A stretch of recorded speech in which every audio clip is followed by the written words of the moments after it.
Seja bem-vindo, seja bem-vinda ao nosso curso de Introdução à Análise do Comportamento.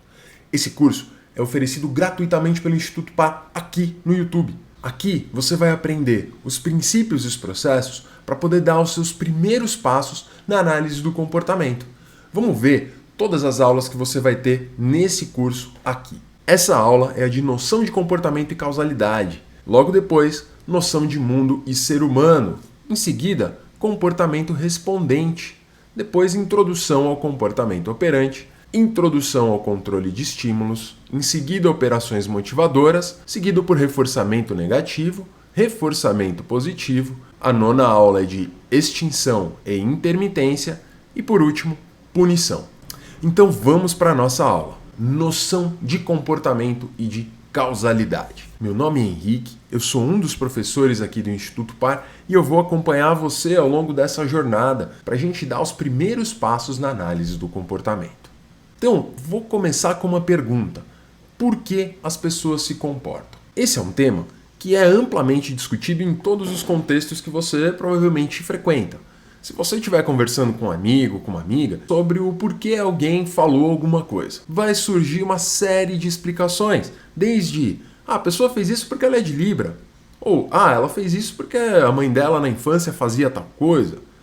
Ou ela vai falar, porque ela estava estressada. A gente vai falar que existem várias epistemologias diferentes que as pessoas têm usado para explicar o comportamento ao longo da história. Qual delas está certa? Qual delas está errada? Esse não é o meu lugar para discutir isso. Eu vou começar primeiro discutindo quais são as explicações que a análise do comportamento não vai utilizar. E depois eu vou usar essa discussão para apresentar como a análise do comportamento vai abordar a causalidade do comportamento.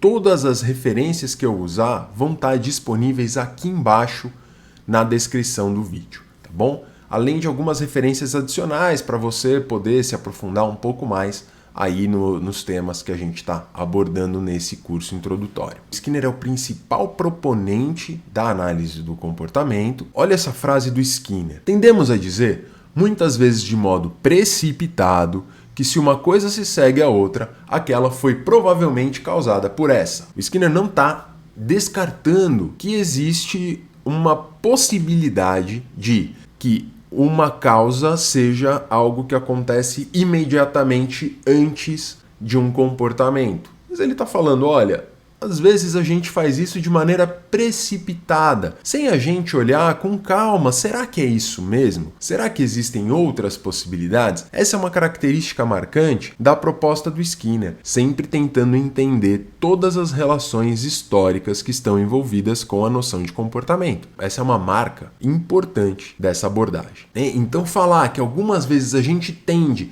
a atribuir causalidade de maneira precipitada, será que a gente algumas vezes não assume uma causalidade precipitadamente, enquanto a gente talvez tivesse que procurar por outras relações que poderiam se relacionar com esse fenômeno do comportamento? E isso acontece porque na nossa cultura, na cultura ocidental, tem sido muito comum a gente usar a noção de mecanicismo para discutir causa. O que é o mecanicismo? Ele vem da mecânica clássica do Newton, que vai debater a noção de causa e efeito. Imagina só, na nossa linguagem cotidiana, eu falar o seguinte: fulano gritou com a outra pessoa. Por que ele gritou com a outra pessoa? A gente vai falar, ele fez isso porque estava com raiva. Na linguagem do dia a dia, a gente fala isso. Fulano gritou porque estava com raiva. Olha só, o efeito é o gritar, é o comportamento, enquanto a gente vai falar que a causa seria a raiva. Ou seja, a causa seria o sentimento. Percebe que aqui existe uma dicotomia entre comportamento e sentimento. E, precipitadamente, a gente assume que o grito foi causado pela raiva. É possível que isso aconteça? É possível que a gente tenha uma causa gerando um efeito? Mas essa não é a única possibilidade. Essa é uma das possíveis relações entre os fenômenos. Muitas vezes, inclusive, acontece uma confusão entre o que a gente vai chamar de justaposição temporal, ou contiguidade, ou seja, Eu tenho simplesmente fenômenos que normalmente aparecem juntos. Mas eles não representam necessariamente uma causalidade. Não existe uma relação direta entre eles. Eu vou mostrar um fenômeno aqui só para a gente ter uma noção mais clara de como isso pode se dar, beleza? Eu tirei esse gráfico de um site que chama Spurious Correlations, correlações espúrias. Olha só, aqui eu tenho o número de filmes que foi estrelado pelo Nicolas Cage correlacionado com o número de pessoas afogadas em piscinas. Olha que coisa interessante. Na linha vermelha eu tenho o número de pessoas que se afogaram em piscinas e eu tenho na linha preta o número de filmes que foram estrelados pelo Nicolas Cage. O que será que acontece? Por que será que esses dados andam mais ou menos juntos? Será que existe alguma causalidade entre eles? Será que quando a gente tem um filme novo estrelado pelo Nicolas Cage, as pessoas pulam na piscina e perdem a habilidade de nadar? Será que o Nicolas Cage tem propriedades mágicas que fazem com que as pessoas deixem de saber nadar? Ou será que o Nicolas Cage, por alguma razão, quando vê os dados de afogamento em piscina, resolve lançar um novo filme em homenagem a essas pessoas? Será que essas coisas acontecem? Honestamente, eu acho muito pouco provável. É possível que esses dados simplesmente existam e eles se correlacionem. Não existe uma relação direta, é só uma correlação. Só, olha, aparentemente tem alguma coisa que acontece. Mas é importante a gente entender que eu consigo criar uma lógica que relacione esses dados. Vocês perceberam o que eu fiz? É quase como se eu estivesse criando uma teoria que relaciona os dados de afogamento em piscinas com filmes estrelados pelo Nicolas Cage. Então, se a gente entender que eu posso ter fenômenos que acontecem muito próximos uns dos outros, mas que não necessariamente eles têm causalidade, eu vou começar a pensar em outras estratégias para eu tentar entender se existe ou não causalidade. Será que isso não acontece com sentimentos? Muitas vezes os sentimentos vão acontecer temporalmente próximos de alguns comportamentos observáveis. Por exemplo, é muito provável que alguém que grita com outra pessoa também esteja sentindo raiva. São dois fenômenos. É possível que eu tenha uma pessoa gritando e sentindo raiva ao mesmo tempo. Então, eu posso apressadamente, precipitadamente, assumir que eu gritar é causado pela raiva que eu estou sentindo. E o interessante é que essa raiva que eu estou sentindo, ela não é acessível a outra pessoa, a não ser a pessoa que está se comportando. O que significa isso? Significa que a gente vai assumir que algumas coisas que não são observáveis e que só a pessoa que se comporta tem acesso vão ser tidas como causas do comportamento. E isso é bem importante para a gente entender algumas das formas que a gente tem usado ao longo da história para explicar esse comportamento, que é um dos questionamentos que a análise do comportamento tem, que é o mentalismo, tá? Esse dualismo mente-corpo, como se existisse uma mente e um corpo. Sim, a gente vai questionar inclusive o conceito de mente. Eu lembro que quando eu aprendi a análise do comportamento, esse foi um dos pontos mais estranhos para mim. Eu falei, cara, como assim? Mente é uma coisa que é óbvio que eu tenho, é óbvio que todo mundo tem uma mente. Como esses caras estão questionando isso? Como é possível? Essa galera é muito louca. Eu vou fugir daqui. Eu lembro que eu pensava essas coisas. Mas quando a gente vai entendendo um pouco mais, a gente vai vendo que, olha, não é que a gente deixa de lado aquilo que as pessoas chamam de mente. A gente não deixa de lado os sentimentos, os pensamentos, as emoções. Não, isso continua sendo abordado. A gente vai olhar para isso, claro que vai. A gente passa muito tempo pensando, a gente passa muito tempo sentindo. Como eu vou abandonar isso? Não faz sentido. O que a gente não vai entender é mente como um lugar diferente do corpo. A gente não vai entender que a mente é uma instância separada do corpo.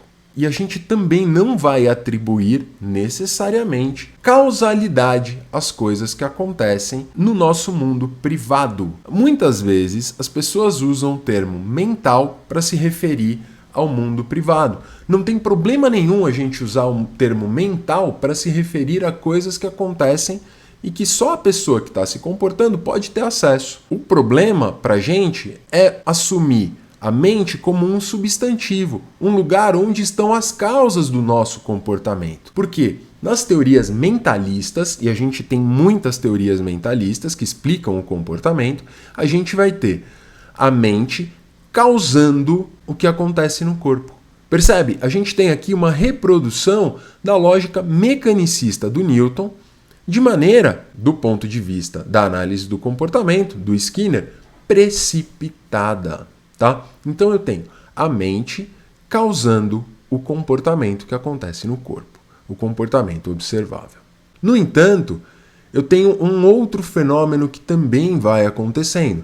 Eu posso ter um comportamento, alguma experiência que eu vivi no meu corpo, nesse mundo físico, que vai alterar coisas que acontecem no mundo mental. Repara que aqui eu tenho duas instâncias que estão conversando entre si. Eu tenho um mundo que é diferente do mundo físico, que conversa com esse mundo físico. Então, para a gente, é estranho esse processo. A gente vai assumir que tudo que acontece no mundo físico, que não existe esse outro mundo mental, esse lugar chamado mente, e que é um lugar que ninguém nunca vai ter acesso, a não ser a própria pessoa que se comporta. Não significa, com isso, que a gente vai deixar de abordar esses comportamentos como pensamentos, sentimentos, emoções, que só a pessoa que se comporta tem acesso. Então, alguns pressupostos que a gente tem observado das teorias que se filiam ao mentalismo, né? Uma noção de que todo ser humano possui uma mente. Bem, que o comportamento é causado por algum evento que acontece na mente, como a gente conversou no slide anterior. A mente está em um plano diferente do plano em que ocorrem esses comportamentos, ou seja, é um plano que não é o plano físico, é um plano mental. Não existe nenhum indício que aponte onde está a mente. Ah, Henrique, está no cérebro. A gente já fala sobre isso. Aguenta aí, segura essa tua pergunta, tá? A gente já conversa sobre isso. E o que acontece no plano material responde a leis físicas. E o que acontece na mente tem leis próprias. Para a gente, não faz muito sentido isso. A gente vai ter que entender que esses fenômenos que são ditos mentais têm a mesma natureza dos fenômenos que são ditos físicos. A gente vai explicar o comportamento somente neste plano. A gente não vai entender que existem leis próprias que vão explicar as coisas que acontecem num plano mental. A única pessoa que pode ter acesso à mente é o sujeito que se comporta. A mente, esse lugar chamado mente, que as pessoas têm se referido, nada mais é do que a parte do mundo que só a gente tem acesso. Ou seja, isso que as pessoas chamam de mente é aquilo que somente eu posso ter acesso, tá? Eu que me comporto, eu que sinto, eu que penso, eu que me emociono. Por isso, a mente é o lugar do pensamento, do sentimento, da emoção nessas teorias mentalistas. Pensar pra gente é muito semelhante a falar, sentir, tem propriedades muito semelhantes a outros reflexos que a gente vai ver na aula 3, tudo bem? Isso vai ficando mais claro ao longo do tempo, mas é importante a gente entender que a gente não vai usar essa categoria de mente para explicar o comportamento, que não significa que a gente vai deixar de lado aquilo que as pessoas têm atribuído à mente. E aqui, acho que um dos principais pontos para a gente ter algum grau de objeção à mente. O contato com a mente ele é espontâneo e natural. O que isso quer dizer? Quer dizer que a gente nasce com a habilidade de sentir, de perceber as coisas que acontecem na nossa mente. Aqui a gente não tem uma explicação, muitas vezes, de como é que a gente aprende a ter contato com este mundo, com essas coisas que só nós temos acesso. Então o contato, ser espontâneo, é estranho para a gente. Por quê? Para análise do comportamento, todos os fenômenos precisam ser explicados a partir da história de interações. Então eu preciso entender como é a história de interação desse sujeito que explica esse contato com o mundo privado. E a gente tem várias propostas de como a gente aprende a ter contato com o nosso mundo privado.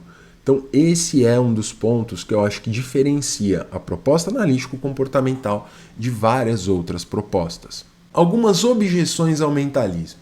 Como pode um evento mental causar um evento físico? Ou seja, como que um evento que acontece em um outro plano causa um evento físico? A gente vê uma reprodução da causalidade mecanicista com a noção de um agente interno causador desse comportamento. E isso faz com que a gente deixe de olhar para as relações históricas, para as interações que têm acontecido ao longo da história, colocando única e exclusivamente a causa dentro do sujeito. E outra objeção ao mentalismo é que ao procurar causas mentais, a gente passa muito tempo procurando causas que nunca vão ser acessíveis. E a gente acaba desviando o olhar de algumas outras possibilidades. Isso é algo que caracteriza a abordagem analítico-comportamental. A gente não vai ter esse agente interno causador, essa mente como um lugar especial. A gente vai abordar os fenômenos que tradicionalmente são ditos mentais, mas de outra maneira, a partir das interações que a pessoa vai estabelecendo com ela mesma, com as outras pessoas, com o mundo, tudo ao longo da história dessa pessoa. A gente vê também o mentalismo aparecendo na metáfora do computador. Quer ver? Olha só. Eu vou falar que eu tenho um ambiente e eu tenho uma ação. Então eu tenho o ambiente que gera uma informação que entra no meu cérebro e aí eu tenho o processamento dessa informação se transformando em ação. Olha só, eu tenho aqui o input, tá? A entrada, o output, e aqui eu tenho esse processamento da informação. Essa aqui é a teoria cognitiva, que grande parte da neurologia atualmente acaba utilizando para explicar o comportamento. Por que para a gente isso também é um problema? Tá? Olha só, se eu tenho o input e esse processamento da informação, o que é que acontece aqui dentro? Eu tenho uma série de processos cerebrais que fazem parte dessa ação. Para a gente, analista do comportamento, o processamento da informação é parte do comportamento, é parte da ação. Ele só existe se existe uma interação com o mundo. Para a gente, o cérebro ele é um órgão que faz parte do corpo, como outro qualquer. Imagina só, eu levantar o braço sem um dos músculos. Não é difícil? Pois é a mesma questão. Eu preciso de um músculo da mesma maneira que eu preciso de sinapses, que eu preciso de um processo cerebral. Por isso, para a gente, o cérebro é parte do comportamento e não a causa do comportamento. Então, a gente vai entender, inclusive, essa noção neurológica de uma maneira diferente de outras visões de mundo. E isso acontece porque é uma reprodução, do nosso ponto de vista, do mentalismo. Tá? Eu vou dizer que eu tenho um processo fisiológico ou neurológico que é interno, que causa esse comportamento observável. E eu vou dizer que esse comportamento observável gera uma mudança no processo interno neurológico. E isso reproduzindo essa lógica mecanicista e reproduzindo, portanto, essa lógica que coloca dentro do sujeito a causa do comportamento. Todas essas objeções ao mentalismo ou a esse fisiologismo, eles já foram abordados em algum momento da história. E a gente vai ter uma das primeiras propostas behavioristas, comportamentalistas, que é o behaviorismo metodológico. Eles vão criticar o mentalismo, portanto eles vão ter uma abordagem anti-mentalista, mas olha o que eles fazem. Eles definem esse objeto de estudo de acordo com as possibilidades metodológicas que eles têm. Ou seja, eu não tenho acesso ao que as pessoas pensam, ao que as pessoas sentem, tentar trabalhar só com aquilo que é observável. Essa é a proposta do behaviorismo metodológico, o que é diferente para a análise do comportamento. A gente não ignora os eventos privados, a gente não deixa de lado eles na explicação, pelo contrário, a gente vai tentar explicar, porque a gente vai tentar explicar qualquer comportamento. A gente vai tentar explicar todas as relações que o ser humano estabelece com o mundo. Deixar de lado os eventos privados para a gente é estranho. Mas essa galera nessa época começou a deixar de lado e tentar estabelecer correlações entre o que acontecia no mundo com o que a pessoa faz.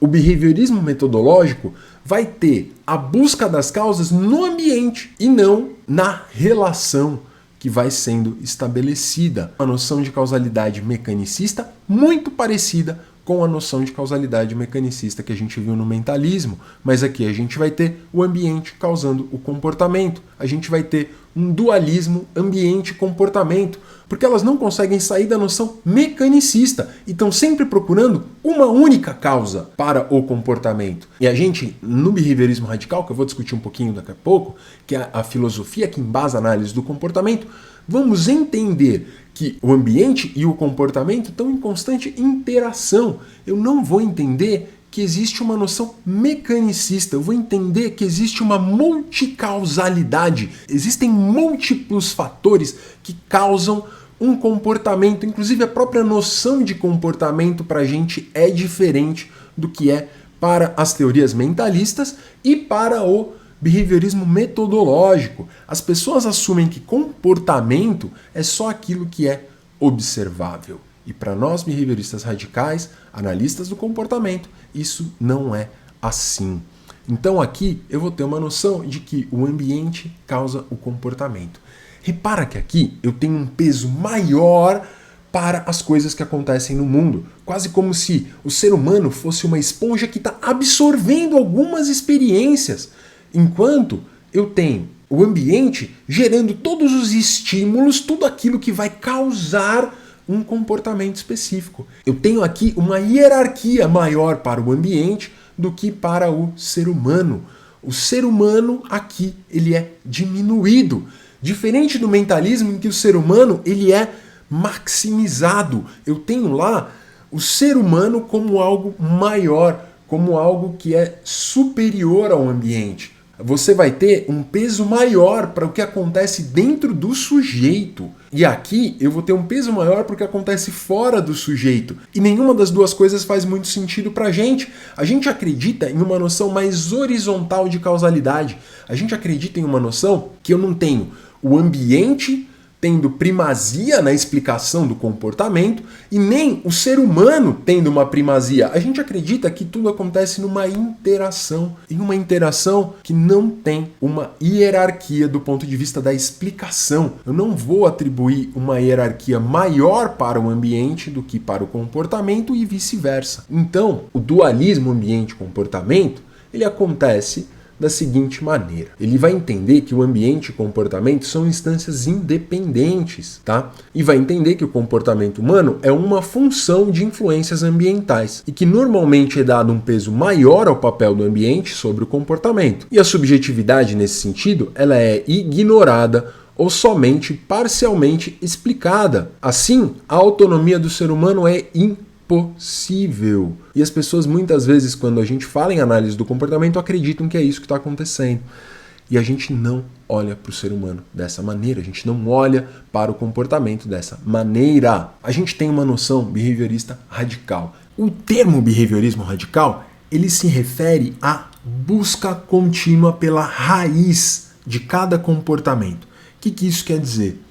A gente vai procurar entender a origem de cada comportamento sem assumir que um comportamento é causa do outro. O que eu quero dizer com isso? A gente não vai assumir que um sentimento, um pensamento e uma emoção são causa de um comportamento. Assim como a gente não vai ignorar esses comportamentos. A gente vai assumir que sentimentos, pensamentos e emoções são comportamentos como quaisquer outros e a gente vai procurar na história de interações desse organismo com o mundo, como é que surgiram esses pensamentos, esses sentimentos e essas emoções. A gente vai procurar a raiz de todo e qualquer comportamento, sejam eles relacionados à linguagem, sejam eles relacionados a um movimento físico, sejam eles relacionados a pensamentos, a sentimentos ou a emoções. E a gente vai considerar, portanto, todos esses comportamentos, sejam eles acessíveis a mais de um observador e, portanto, potencialmente públicos, sejam eles privados.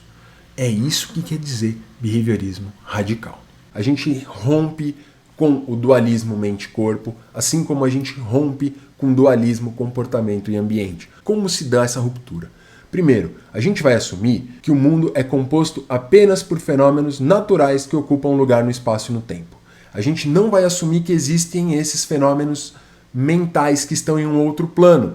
Esses fenômenos que são ditos mentais também são fenômenos naturais, são fenômenos que estão acontecendo aqui no plano físico. E a gente também vai assumir que os fenômenos psicológicos seguem as mesmas leis que outros fenômenos naturais. Ou seja, eu não vou atribuir leis diferentes para eu explicar o comportamento. Eu vou tentar usar leis muito próximas às leis que explicam todo o restante dos fenômenos que acontecem no mundo. Por isso, a gente tem uma relação muito próxima com a física, com a biologia, com a química. Então, a gente vai tentar usar essas noções de causalidade que já são usadas em outras ciências, porque a gente não entende que o ser humano ele é mais especial que as outras coisas que acontecem. A gente entende que o ser humano tem uma história muito particular. E a gente vai ver um pouco mais isso na próxima aula. E a gente vai ter uma ruptura com o dualismo comportamento-ambiente, tá? O ambiente não é causa, a gente vai entender que ele é parte do comportamento. Ou seja, eu vou entender que quando eu me comporto, eu estou sempre em interação. Eu vou entender que comportamento é uma relação, é uma interação. E o comportamento, ele não é o produto da instigação de alguma coisa que aconteceu no ambiente. Então, para a gente, comportamento é uma relação entre as ações de um organismo e os eventos do ambiente. Eu vou entender que o comportamento é uma relação entre o que o sujeito faz e as coisas que acontecem no mundo. Isso é muito importante para a gente, porque muda totalmente tudo que a gente pensa sobre comportamento. Eu tenho aqui as ações do organismo e os eventos do ambiente em interação contínua. Não existe uma sem a outra e vice-versa. Todas as vezes que eu me comporto, eu mudo o mundo, essa mudança no mundo me muda e assim isso está acontecendo continuamente. A gente está entendendo que todas as interações são relevantes e todas as interações, portanto, geram mudança. Isso significa que você, assistindo esse vídeo, não vai ser mais a mesma pessoa de antes de assistir esse vídeo. Assim como, depois que eu ver o like que você deu aqui nesse vídeo e a sua inscrição no canal do Instituto Par, eu também não vou ser mais a mesma pessoa. Principalmente se você deixar um comentário aqui embaixo, deixando uma dúvida, deixando uma sugestão, fazendo uma crítica ou mesmo um elogio. Percebe que nessa interação que eu estou estabelecendo com você, a gente vai mudando. Eu não vou ser mais o mesmo professor depois dessa interação que eu estou tendo com você. Assim como você também não vai ser mais a mesma pessoa depois dessa relação que você está tendo comigo. Gente, isso é muito bonito. Isso significa que não existe um ser humano que, quando interage com o outro, não gera uma mudança. A gente está o tempo inteiro tendo o ser humano em interação com outras pessoas e cada pessoa passa a fazer parte da vida da outra. Isso é a coisa mais bonita que eu já vi. E essa é a nossa noção de comportamento, é uma noção de intercâmbio, é uma noção de que o tempo inteiro a gente está interagindo. Isso a gente vê entre fenômenos do mundo físico e a gente vê entre fenômenos comportamentais. A gente vê as pessoas mudando, a gente vê o mundo mudando, a gente vê essa interação, esse intercâmbio acontecendo entre todos os fenômenos do mundo físico. Por que não seria assim com o comportamento humano? Por que nós, seres humanos, seríamos tão especiais a ponto da gente ter primazia em relação ao restante do mundo? Isso é o que tem feito com que as pessoas não entendessem qual é o nosso papel no mundo. Pelo contrário, as pessoas começam a assumir que elas são especiais. E aí a gente vê uma destruição do mundo, como se o mundo fosse nosso. E isso é um dos problemas que a gente enxerga de não adotar uma noção histórico-interacionista para entender o comportamento humano. A gente vai dizer que o comportamento é relação, que é interação. No entanto, a gente usa uns nomes ruins para falar da ação do organismo e dos eventos no ambiente. aqui em língua portuguesa, pelo menos, esses nomes eles já vêm, às vezes, muito carregados de outras relações, de outras coisas. É porque esses nomes eles vêm da fisiologia. A gente vai usar para se referir às atividades do organismo, a qualquer coisa que acontece com o nosso organismo, a gente vai usar o nome de resposta. Eu sei que parece algo automático, parece que a gente está respondendo a coisa que acontece no mundo, mas não é essa a ideia aqui. Resposta é só um termo genérico para se referir a qualquer atividade do organismo. Qualquer coisa que acontece no nosso organismo, a gente vai dizer que é uma resposta, beleza? E a gente também usa um nome ruim para se referir aos eventos do ambiente. A gente vai usar o nome estímulo, como se ele causasse essa resposta. A gente vai ver que isso é verdade em um tipo de comportamento, que é o comportamento respondente ou reflexo, que a gente vai ver na nossa terceira aula desse curso. Mas aqui a gente está falando de um estímulo como um evento ambiental. É um termo genérico que se refere a coisas que acontecem no mundo, coisas que acontecem no ambiente. E é isso que a gente chama de comportamento. Como o Júlio de Rose muito bem apontou, de modo genérico, o termo comportamento refere-se à atividade dos organismos que mantém intercâmbio com o ambiente. É isso que significa comportamento. Tudo bem? Então, as respostas e estímulos fazem parte do comportamento. O mundo, ele precisa ser levado em consideração quando a gente vai entender um comportamento. Comportamento não é algo que acontece desconectado do mundo. Ele precisa estar conectado. Ele é esse intercâmbio. Tudo bem? Tem uma noção que é muito importante para a gente entender a noção de causalidade do comportamento, que é a noção de contingência. O que é uma relação de contingência? É uma relação de dependência entre dois eventos. Tá? A gente vai dizer que um estímulo só pode ser considerado um estímulo se estiver relacionado a uma resposta. Ou seja, um evento do ambiente ele só vai ser um estímulo se ele estiver relacionado a uma resposta. Assim como uma resposta, tá? Uma atividade de um organismo, a gente sempre vai precisar entender qual ou quais os estímulos se relacionam com ela. Ou seja, não existe um sem o outro. Uma resposta só pode acontecer se estiver relacionada a um estímulo.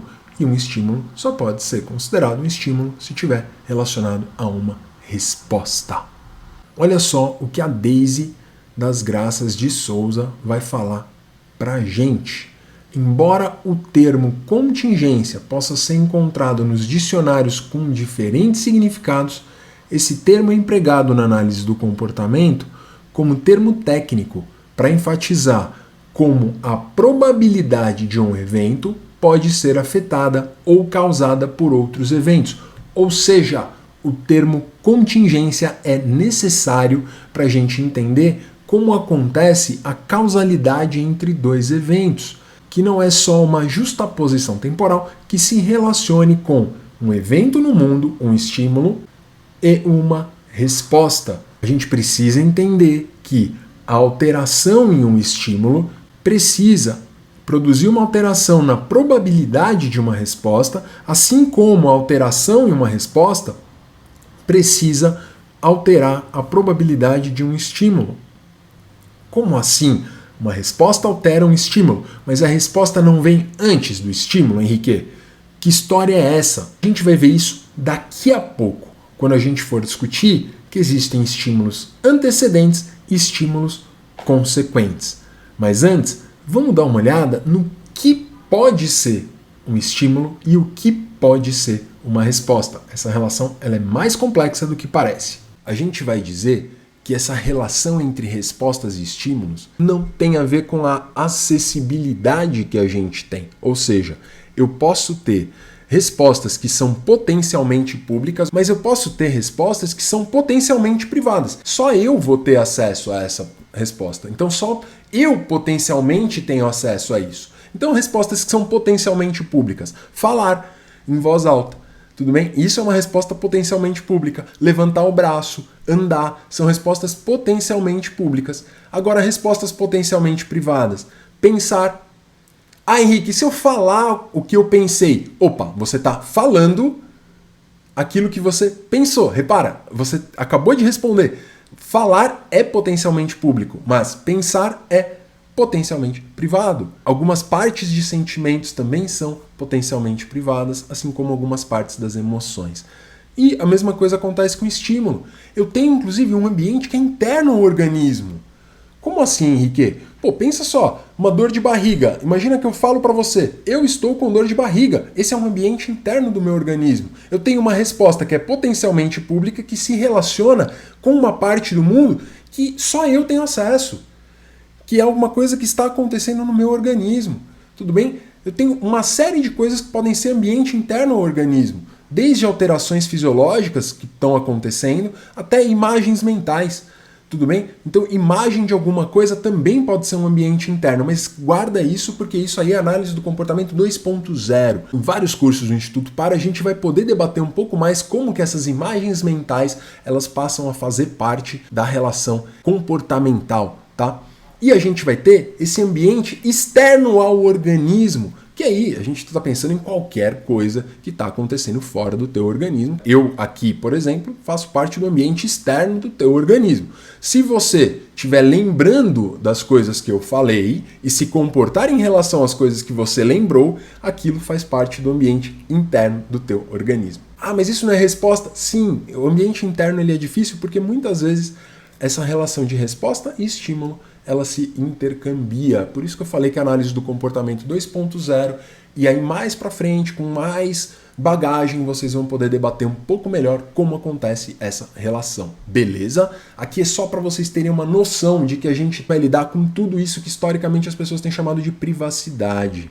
E a gente tem aqui, pessoal, uma ordem dos eventos. A gente classifica estímulos também pela ordem dos eventos. Eu vou sempre começar tendo resposta, ou seja, a atividade do organismo como o centro.